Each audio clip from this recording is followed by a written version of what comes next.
Hello everyone, welcome to your channel GK facts में। दोस्तों आज की डेट है 13 दिसंबर और जानेंगे 13 दिसंबर से करंट अफेयर का इंपॉर्टेंट टॉपिक।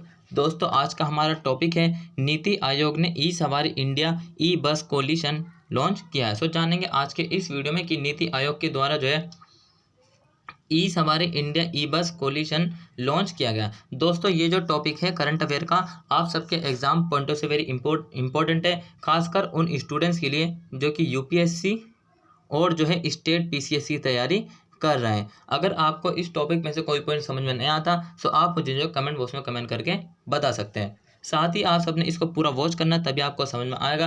और इसका जो पीडीएफ का लिंक है वो मैंने आपको डिस्क्रिप्शन बॉक्स में दे दिया है, वहाँ से आप लोग डाउनलोड कर सकते हैं। और जो न्यू स्टूडेंट्स हो जीके फैक्ट्स फैमिली को सब्सक्राइब एंड शेयर करना ना भूलें। चलिए अब क्लास को स्टार्ट कर लेते हैं। सबसे पहले फर्स्ट पॉइंट से। हमारा फर्स्ट पॉइंट क्या है, देखिए, कन्वर्जेंस एजेंसी सर्विस लिमिटेड और वर्ल्ड रिसोर्सेज इंस्टीट्यूट्स के सहयोग से नीति आयोग ने ई सवारी इंडिया इलेक्ट्रिक बस गठबंधन लॉन्च किया। क्या लॉन्च किया है नीति आयोग ने, किसके सहयोग से? देखिए, कन्वर्जेंस एजेंसी सर्विस लिमिटेड और वर्ल्ड रिसोर्सेज इंस्टीट्यूट के सहयोग से जो नीति आयोग ने ई सवारी इंडिया इलेक्ट्रिक बस गठबंधन लॉन्च किया है। क्लियर है? और इस गठबंधन को transformative urban mobility initiative TUMI का भी समर्थन प्राप्त है। किसको प्राप्त है? जो गठबंधन किया गया है, ठीक है, CESL, ठीक है, और जो है रिसोर्सेज इंस्टीट्यूट के सहयोग से जो है ई सवारी इंडिया इलेक्ट्रिक बस गठबंधन, इसमें किसका समर्थन शामिल है? इसमें समर्थन शामिल है किसका? TUMI का समर्थन भी प्राप्त है। Transformative urban mobility initiative. I hope आप सबको समझ में आया होगा। पहला पॉइंट जो मैंने आपको बताया, वहीं गठबंधन जो ये हुआ है उसका उद्देश्य क्या है। अब देखिए, कुछ भी अगर मतलब कि इनिशिएट कुछ भी किया जाता है या फिर कुछ भी स्टेप गवर्नमेंट के द्वारा या फिर किसी एजेंसी के द्वारा, किसी मंत्रालय के द्वारा अगर लिया जाता है, उसका वो जो है एक तो बेस होता है, ठीक है, और किस बेस, ठीक है, और उसका उद्देश्य क्या है, क्यों उसको मतलब कि लॉन्च किया गया या फिर क्यों गठबंधन किया जा रहा है, उसके बारे में भी जरूर आप जान लीजिए। ठीक है, कुछ पॉइंट्स अपने दिमाग में से रख लिए कि आखिर ये क्यों हुआ, इसका बेनिफिट या फिर इफेक्ट या फिर नेगेटिव और पॉजिटिव क्या होगा। ठीक है, ये 3-4 बातें आपने ध्यान रखनी है। गठबंधन का क्या है मतलब कि उद्देश्य, पर्पस ऑफ एलियंस।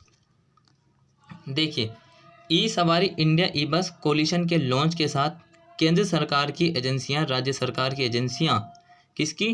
केंद्र सरकार की एजेंसियां और राज्य सरकार की एजेंसियां, शहर स्तरीय सरकारी एजेंसियां, मूल उपकरण निर्माता, ट्रांजिट सेवा प्रदाता, वित्तीय संस्थान और सहायक सेवा प्रदाता सक्षम होंगे। अब इसमें मतलब कि सक्षम कौन कौन होंगे? देखिए, ई सवारी इंडिया ई बस कोलिशन के लॉन्च के जब ये लॉन्च हो जाएगा तो इसमें कौन कौन सक्षम है? केंद्र सरकार और राज्य सरकार की जितनी भी एजेंसियां, वो साथ ही शहर स्तरीय सरकारी एजेंसी जो हैं, जो शहरों में हैं, ठीक है, वो जो सरकारी एजेंसी है, उन सभी के मूल उपकरण निर्माता, ठीक है, जो मतलब कि मूल उपकरण जो निर्माता होते हैं जो लोग, ठीक है, वो, और उसका जो ट्रांजिट सेवा प्रदाता, वित्तीय संस्थान और सहायक सेवा प्रदाता सक्षम होंगे। ये सब इसमें बताए गए हैं कि कौन कौन इसमें सक्षम होंगे। ठीक है, अब लॉन्च का महत्व क्या है? लॉन्च का महत्व देखिए क्या है। भारत में विशेष रूप से बस क्षेत्र में सार्वजनिक परिवहन का विद्युतीकरण, डिकार्बोनाइजेशन रणनीति की कुंजी है। क्या है, भारत में जो विशेष रूप से क्षेत्र में सार्वजनिक जो परिवहन है, किसमें? सार्वजनिक परिवहन है, पब्लिक ट्रांसपोर्ट है, ठीक है, इसका विद्युतीकरण, डिकार्बोनाइजेशन रणनीति की कुंजी है। ठीक है, और ई सवारी इंडिया ई बस कोलिशन का शुभारंभ देश में बस परिवहन प्रणाली के सतत और तेज विद्युतीकरण की सुनिश्चित करने का एक कदम है। क्या करने का? देखिए, बस परिवहन जो प्रणाली है उसके सतत और तेज विद्युतीकरण की सुनिश्चित करने का ये एक कदम है। ठीक है, क्या कदम है? ई सवारी इंडिया ई बस कोलिशन। और ये शुद्ध शून्य उत्सर्जन प्राप्त करने के लिए ई बस परिवहन परिनियोजन की खरीद, संचालन और वित्तीय पोषण की चुनौतियों का समर्थन करने में मदद करेगा। क्या मदद करेगा? ये पूरी तरीके से शुद्ध जो शून्य उत्सर्जन प्राप्त करने के लिए और जो ई बस परिनियोजन की खरीद, संचालन और वित्तीय पोषण, ठीक है, उसकी चुनौतियों का समाधान करने में मदद करेगा। ठीक है, क्लियर है? ये आपने ध्यान रखना जो मैंने आपको नेक्स्ट पॉइंट बताया है। ठीक है, नेक्स्ट पॉइंट देखें, भारत में इलेक्ट्रिक बसें, इलेक्ट्रिक बस को अपनाने में जो है भारत में काफ़ी तेज़ी आ रही है। सो क्या, हाँ, ये हकीकत है कि भारत क्या कर रहा है, इलेक्ट्रिक बस जो है अपना रहा है, साथ ही इलेक्ट्रिक कार भी देखे होगे आपने, ये सब जो है भारत अपना रहा है, ठीक है। और कई शहरों और सरकारों ने अपनी बस आधारित परिवहन प्रणाली का विद्युतीकरण करने की शुरुआत की है।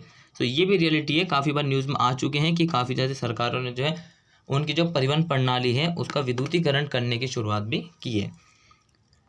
सरकार भारत में इलेक्ट्रिक वाहनों के तेज़ी से अपनाने और विनिर्माण योजना के तहत 9 सबसे बड़े भारतीय शहरों से ई बस की मांग को एकत्रित कर रही है।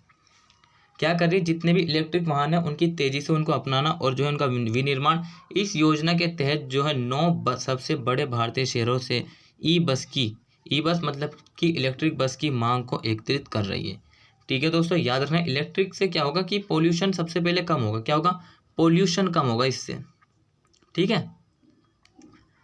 नेक्स्ट बात करें नीति आयोग के बारे में। सो नीति आयोग भारत में सर्वोच्च सार्वजनिक नीति थिंक टैंक और नोडल एजेंसी के रूप में कार्य करती है। किस रूप में कार्य करती है, सर्वोच्च सार्वजनिक थिंक टैंक और नोडल एजेंसी के रूप में कार्य करता है।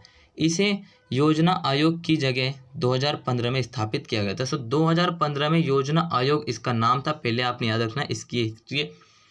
नीति आयोग का 2015 में नाम क्या था, योजना आयोग, ठीक है। और 2015 में इसका नाम बदलकर जो है योजना आयोग का नीति आयोग किया गया था, ठीक है। इसे भारत की राज्य सरकारों को शामिल करके आर्थिक विकास को उत्प्रेरित करने और सहकारी संघवाद को बढ़ावा देने का काम सौंपा गया था। इसकी कुछ पहलों में शामिल है, ये भी डिस्कस करेंगे।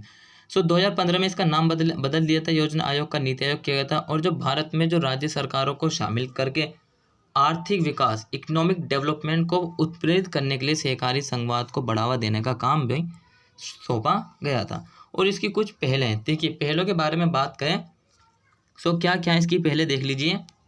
नंबर फर्स्ट है 15 साल का रोड मैप और 7 साल का विजन, रणनीति और कार्य योजना। वहीं AMRUT और डिजिटल इंडिया, अटल इनोवेशन मिशन, अभी मैंने आपको पढ़ाया था कुछ दिन पहले, ठीक है। अटल इनोवेशन मिशन और चिकित्सा, शिक्षा सुधार, कृषि सुधार आदि, ठीक है। सो ये हैं इसके 7 पॉइंट्स जो कि इम्पोर्टेंट है, जो कि शामिल किए गए हैं। किस में शामिल किए गए हैं, नीति आयोग में।